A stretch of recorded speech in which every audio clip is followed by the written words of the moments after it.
শাক দেখানো দিয়ে নতুন আরেকটা ভিডিও নিয়ে আপনাদের মাঝে হাজির হলাম। তো গতকাল এই শাকগুলো আমার এক ভাবি দিয়ে গিয়েছে আমাকে। তো অফ স্ক্রিনে এগুলোকে কুটে নিয়েছি। আসসালামু আলাইকুম, রোদু স্পেশাল কুকিং থেকে আপনাদের স্বাগতম। আমি বিক্রমপুর থেকে বলছি। কেমন আছেন আমার আপুরা, ভাইয়ারা এবং আন্টিরা? আশা করি আল্লাহর রহমতে যে যেখানে আছেন ভালো আছেন, সুস্থ আছেন। আমিও আল্লাহর রহমতে ভালো আছি। তো রান্নার আগে সব মেয়েদেরই কুটাকাটির ঝামেলা থাকে, তো আমিও সেরে নিয়েছিলাম, সেটাও আপনাদের সাথে শেয়ার করা। তো আমার ভিডিওগুলো ভালো লাগলে অবশ্যই লাইক, কমেন্ট, সাবস্ক্রাইব করে আমার চ্যানেলের পাশে থাকবেন। ফুল ভিডিওটা অবশ্যই দেখবেন, আর নতুন যারা আছেন চ্যানেলটাকে অবশ্যই সাবস্ক্রাইব করে দিবেন। তো আজকে রান্নার পাশাপাশি শাক অনেক সময় বেশি হয়ে যায় ঘরে, কিভাবে ফ্রিজে সংরক্ষণ করে রাখবেন সেটাও আপনাদের সাথে আজকে শেয়ার করব। গতকাল একটা মুরগি এনেছিল, সেটার ছালটা আজকে ক্লিন করে নেব। আমি ক্লিন করে রেখেছিলাম, আর কিছুটা ক্লিন করা বাকি ছিল, সেটাও আমি পরিষ্কার করে নিচ্ছিলাম, সেটাও আপনাদের সাথে শেয়ার করা।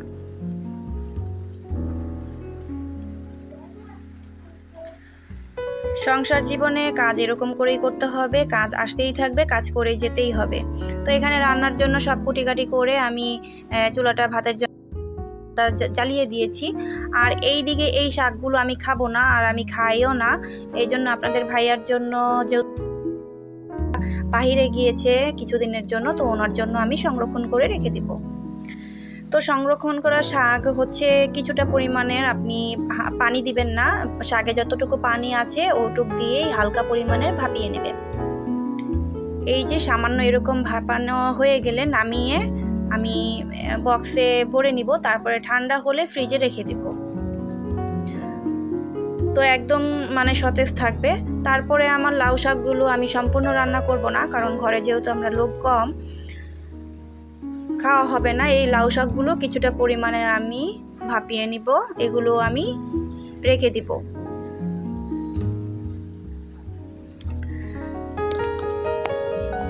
আমার আপুরা অনেক ভালো ভালো ট্রিক্স শেয়ার করে, কিন্তু আমি পারি না, তাই আপনাদের দেইও না।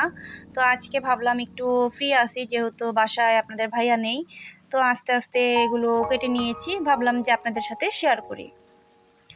তো এগুলো পানি দেইনি, হালকা পরিমাণে এগুলোর গায়ে যতটুকু পানি ছিল এগুলো দিয়ে আমি ভাপিয়ে নিব।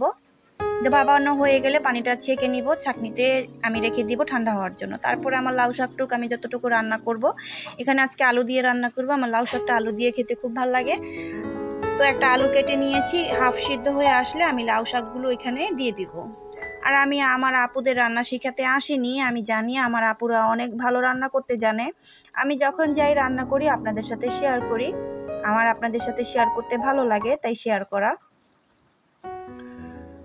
তো এখানে কিছু পরিমাণের লবণ দিয়ে দিচ্ছিলাম পরিমাণ মতো, তারপরে কিছু কাঁচা মরিচ আর কিছু পেঁয়াজ দিয়ে দিব। আমি লাউ শাকটা এইভাবেই রান্না করি, আমার কাছে এরকম করে খেতে ভালো লাগে, তো সেটাও আপনাদের সাথে শেয়ার করা। তারপরে লাউ শাকগুলো আলুগুলো যখন সিদ্ধ হয়ে আসবে নামিয়ে নিব। এরপরে বাগার দেওয়ার জন্য এখানে আমি তেল দিয়ে দিলাম, পেঁয়াজ আর রসুন আমি এখানে ভেজে নেব। আর আপুরা একটা মনে করে লাইক দিয়ে দিবেন, আমি জানি আমার আপুরা লাইক দিতে ভুলে না, আমার আপুরা আমাকে লাইক দিয়ে দিবে। আমার ভিডিওতে লাইক দিলে আমার ভিডিওগুলো আরো 5 জনের কাছে যেতে সাহায্য করে।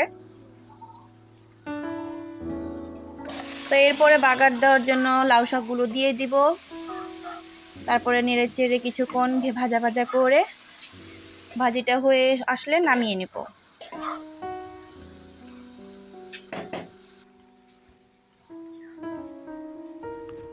তারপরে রান্নায় চলে যাব আজকে।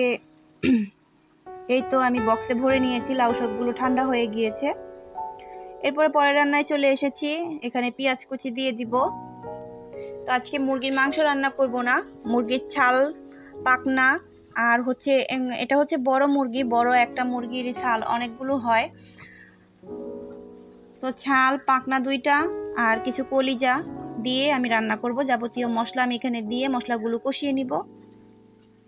এখানে পানি দিয়ে দিব কিছুটা পরিমাণের, তারপরে মশলাগুলো ভালো করে কষিয়ে নিব।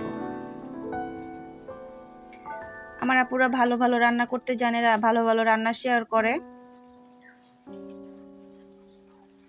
তো আমি ঘরে যখন যাই রান্না করি আপনাদের সাথে শেয়ার করি। তো তো এই তো এগুলো আমি পরিষ্কার করে নিয়েছিলাম, ধুয়ে নিয়েছিলাম। এখন আমি এগুলোকে ভালো করে কষিয়ে নিব। আর কিছুটা কলিজা ছিল,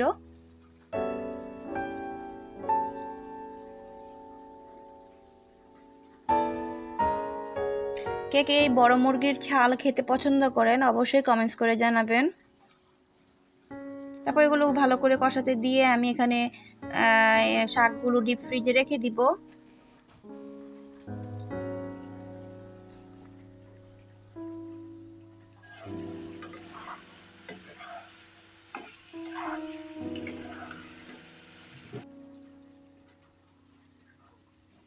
তারপর পরিমাণ মতো পানি দিয়ে দিব সিদ্ধ হওয়ার জন্য।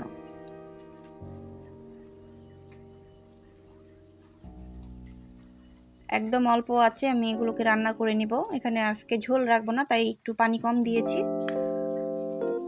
তো পানি দিয়ে দিয়েছিলাম, সিদ্ধ হয়ে গিয়েছে। তো আজকে বেশি ঝোল রাখবো না।